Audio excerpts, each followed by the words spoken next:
నమస్తే, welcome to our channel. మనతో ఉన్నారు ప్రముఖ ఆధ్యాత్మికవేత్త, జ్యోతిష్య పండితులు, దత్తాత్రేయ గణపతి ఉపాసకులు మరియు అమ్మవారి సేవకులు బ్రహ్మశ్రీ మురళీధర్ శర్మ గురుగారు ఉన్నారు. మాట్లాడదాం. నమస్కారం గురుగారు. మహాదేవ శ్రీమాత్రే నమః.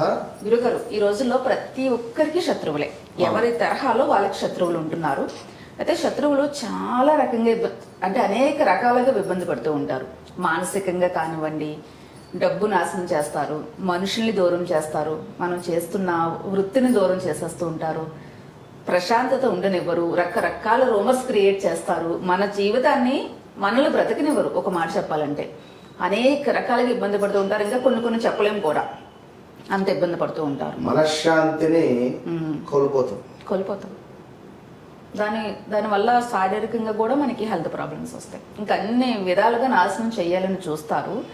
అయితే శత్రువులపైన విజయం సాధించాలి, శత్రువుల్ని గెలవాలి, శత్రు నాశనం జరగాలి అంటే ఇబ్బంది పడుతున్న వాళ్ళని నాశనం అవ్వాలని కోరుకోవడం కూడా తప్పేం లేదు. ఈ రోజుల్లోనే చాలా మంది చెప్తూ ఉంటారు. కాబట్టి శత్రు నాశనం జరగాలంటే ఒక మంచి పరిహారం చెప్పండి గురుగారు.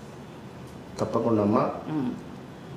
ఇవన్నీ మీరు చెప్పేటువంటి విషయాలు అన్ని వింటూ ఉంటే ఫస్ట్ అంటే ఒక మనిషి ఇవాళ రేపు ఎదిగినా బాధే, డౌన్ఫాల్ అయినా బాధే.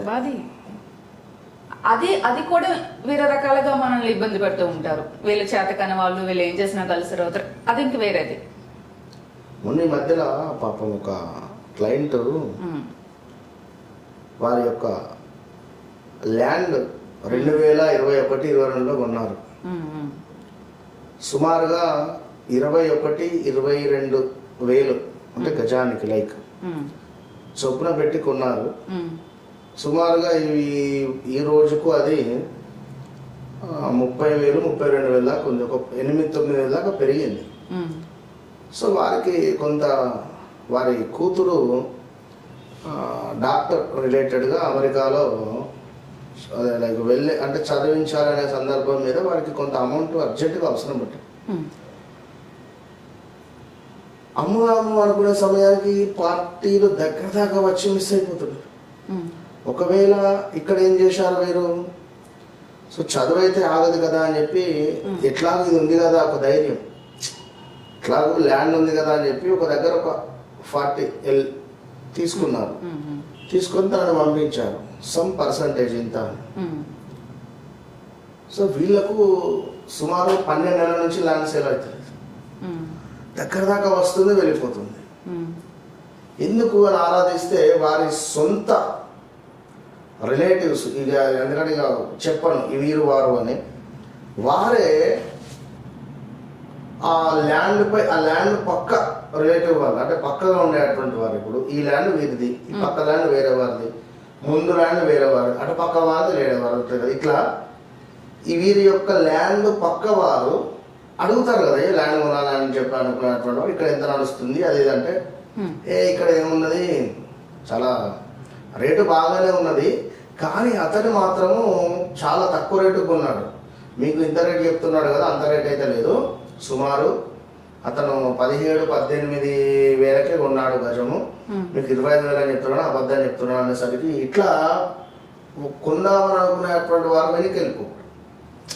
అంటే చూడండి, ఇప్పుడు మీరు అన్నటువంటి ఇన్ని పాయింట్స్ కాకుండా ఇది ఒక కొత్త పాయింట్. సో అట్లా చేస్తారు, మనకు వచ్చేటువంటి డబ్బును కూడా రానివ్వకుండా చేస్తారు. కుళ్ళు పోతుతనం, అవకాశాలు రానివ్వరు, కళ్ళమంట. ఇంతటి కళ్ళమంట అంటే నిజంగా వీరు నిజంగా చాలా బాధ అనిపిస్తుంది. సో ఇలాంటి సందర్భాలలో మహిషాసుర మర్దిని అమ్మవారికి సంబంధించినటువంటి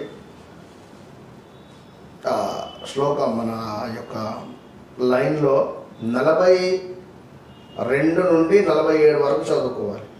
42వ శ్లోకము, 47వ అంటే 42, 43, 44, 45, 46, 47 ఈ లైన్ ఏదైతే ఉందో అదంతా కూడా చదువుకోవాలి. కుదిరితే మొత్తము చదువుకోవచ్చు. ఇదొక పాయింట్. ఎందుకంటే ఇక్కడ ఈ విషయం ఎందుకు చెప్తున్నా అంటే, ఎప్పుడైనా ఏ కాలంలో అయినా, ఇప్పుడు అంటే శత్రువులు అంటున్నాం మనం. సో ఆ కాలంలో రాక్షసులే, మీరే రాక్షసులు. రాక్షసులను సంహరించే సందర్భంలో ఎవరైనా ఉగ్ర రూపాన్ని ధరించారు విన్నారా? సో ఉగ్ర రూపాన్ని ధరించినటువంటి సందర్భాలలో ఈ ఉగ్ర రూపానికి సంబంధించినటువంటి స్తోత్రాలు, ఆ ఉగ్ర రూపానికి సంబంధించినటువంటి అమ్మవార్లను మనం బాగా ధ్యానం చేయాలి, వారి హోమాలు చేయాలి.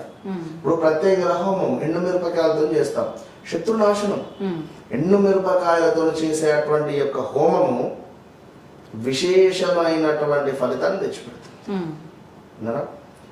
సో అంతేందుకమ్మా, ఇప్పుడు చిన్నతనంలో ఎండు మిరపకాయ ఉప్పు పట్టుకుని దిష్టి తీస్తారు, అవునా కదా? సో అంటే నర దృష్టి, దానినే శత్రు దృష్టి, చెడు దృష్టి. కనుక మీరు కూడా ఇంట్లో నిజంగా చెప్తున్నాను, శత్రువుల యొక్క పేర్లను తలుచుకొని నేను చెప్పేటువంటి మంత్రాన్ని ఒక స్టీల్ బేసిన్ పెట్టుకోండి, అందులో కాస్త ఇసుకను పోయండి, కొన్ని సమిధలను సేకరించండి, రాగి పుల్లలను నల్లబెట్టేసి కర్పూరంతో వెలిగించేసి చక్కగా అవంతా అంటుకున్న తర్వాత ఎండు మిరపకాయలను అందులో వేస్తూ ఉండండి. నేను చెప్పే మంత్రాన్ని లాస్ట్లో చెప్తాను. ఆ మంత్రాన్ని అనుకుంటూ ఒక 11 ఎండు మిరపకాయలను కాల్చండి. ప్రతి శనివారం రాత్రి 9:30 నుంచి 10:30 చేయాలి. 9:30 నుంచి 10:30 ప్రాంతంలో ఇంటి బయట ఈశాన్య మూలం ఎక్కడైనా చేయండి, లేదా ఆగ్నేయ మూలం చేయండి. విశేషమైనటువంటి ప్రతిఫలం ఉంటుంది. ఇక శివ తాండవ స్తోత్రం ఎంత పవర్ఫుల్ స్తోత్రం అంటే అంత పవర్ఫుల్ స్తోత్రం అది. సో అది విన్నా చదివిన విశేషమైనటువంటి ఫలితం ఉంటుంది. ఇంకా మనకు లక్ష్మీ నరసింహస్వామికి సంబంధించినటువంటి కరావలంబ స్తోత్రం కానీ, స్వామివారికి సంబంధించినటువంటి దేవాలయాలను సందర్శించడం కానీ విశేషమైనటువంటి నెగిటివ్ ఎనర్జీని తీసుకొస్తాయి. ఈ యొక్క మనకు ఎవరైతే మన యొక్క శత్రువుల నుండి మనకు విముక్తి కలుగుతుంది. ఎండు మిరపకాయలు ప్లస్ తోక మిరియాలను చక్కగా కూడా తీసుకొని ఓం భం భైరవాయ నమః అని తోక మిరియాలను కూడా ఈ యొక్క బొగ్గులపై కాల్చండి. చక్కగా ఎర్రగా బొగ్గులైన తర్వాత ఓం భం భైరవాయ నమః అని కాల్చండి. మేషరాశి వారైతే వీరు ఎండుమిరపకాయలతో హోమం. అదేవిధంగా వృషభ రాశి జాతకులకు విన్నరా? వృషభ రాశి జాతకులు ఎవరైతే ఉన్నారో వీరు ఎండు మిరపకాయలను మిరియాలను దానంగా ఇవ్వండి.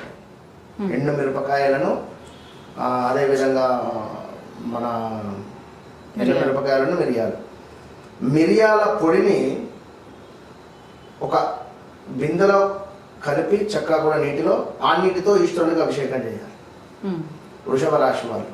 ఇటు అదేవిధంగా మిథునం, ఓకే, మిథున రాశి వారు ఖచ్చితంగా జపం చేసుకోండి. ఓం భం భైరవాయ నమః, ఓం భం భైరవాయ నమః, ఓం భం భైరవాయ నమః, ఓం భం భైరవాయ నమః, లేదా ఓం ద్రాం దత్తాత్రేయాయ నమః, ఓం ద్రాం దత్తాత్రేయాయ నమః, ఓం ఘం గణపతయే నమః, ఓం ఘం గణపతయే నమః.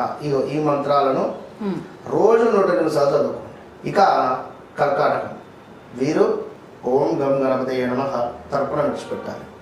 ఓం గం గణపతయే నమః తర్పణ విడిచిపెట్టాలి. నీరు తీసుకోవాలి, స్పూన్ తోటి చేతిలో పోసుకోవాలి, విడిచిపెట్టాలి. అర్ఘ్యం ఓం గం గణపతయే నమః అర్ఘ్యం విడిచిపెట్టాలి. ఇట్లా 108 సార్లు 108 అర్ఘ్యాలు విడిచిపెట్టి ఈ నీటిని తీసుకువెళ్ళి చక్కగా కూడా మీరు ఈశ్వరుడి మీద కానీ, లేదా ఏదైనా గణపతి దేవాలయంలో గణపతి పాదాల దగ్గర కానీ, లేదా గణపతికి సమర్పించే ప్రయత్నం చేయండి. ఈ నీటిని ఇట్లే ఒక బాటిల్లో పోసి పక్కన పెట్టేసి ప్రతి బుధవారం ఎక్కడైనా అభిషేకం జరుగుతుంటే అక్కడ ఈ నీటిని డొనేట్ చేయండి. ఈ నీటితో అభిషేకం. సో మళ్ళీ సింహరాశి వారు హోమం ఎండుమిరపకాయలు. దీని తర్వాత కన్యా రాశి వారు మళ్ళీ యాజ్ ఇట్ ఈజ్గా దానం. Sorry repeat.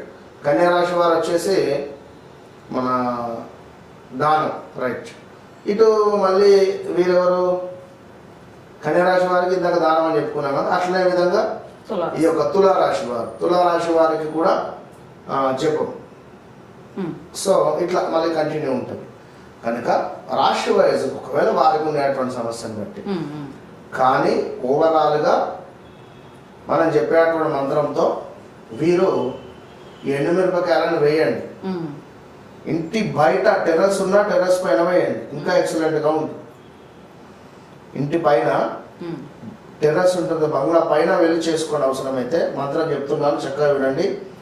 ఓం హ్రీం హూం క్రీం సర్వశత్రు స్తంభిని ఘోర కాళికాయై ఫట్ స్వాహ. ఓం క్రీం హూం క్రీం సర్వశత్రు స్తంభిని ఘోర కాళికాయై ఫట్ స్వాహ. ఓం క్రీం రిపీట్. ఓం క్రీం హూం క్రీం సర్వశత్రు స్తంభిని ఘోర కాళికాయై ఫట్ స్వాహ. ఈ మంత్రాన్ని అవసరం మన డిస్క్రిప్షన్లో ఇద్దాం. ఇది చేయడం వల్ల విశేషమైనటువంటి ఫలితం ఉంటుంది.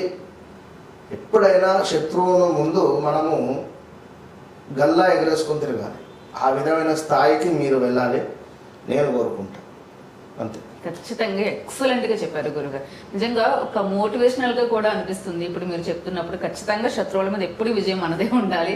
తాత్కాలికంగా ఇబ్బంది పడతాం అంతే. ఎవరైతే చేసినా నిజంగా ప్రకృతికి విరుద్ధంగా ఎవరేం చేసినా అది అవ్వదు. కొన్ని రోజులు ఇబ్బంది పడతాము, తర్వాత మనం రెట్టింపు మనము సక్సెస్ ఏమైనా అంతే, మనం స్వీకరించాలి. నేను ఓడిపోయాను, నువ్వంటే ఎట్లా, నేను ఒప్పుకోవాలి కదా. అంతే కదా, మనకి మనం ఇప్పుడు సింహం ముందు అది కడుపు నిండి కూర్చుంది. దాని ముందు ఎన్ని పిల్లి వచ్చి పిల్లి గంతులు వేసినా లేకపోతే ఎన్ని వేసినా కూడా అనుకుంటుంది. అది కడుపు నిండి ఉన్నది, అవునా కాదు? సో ఎప్పుడైనా మనము మన కడుపు నిండినటువంటి విధంగానే ఉండాలి మన భావం. కనుక అంటే నేను అనేది ఏమిటంటే మనం ఎప్పుడు సింహంలాగానే ఉండాలి, అంతే.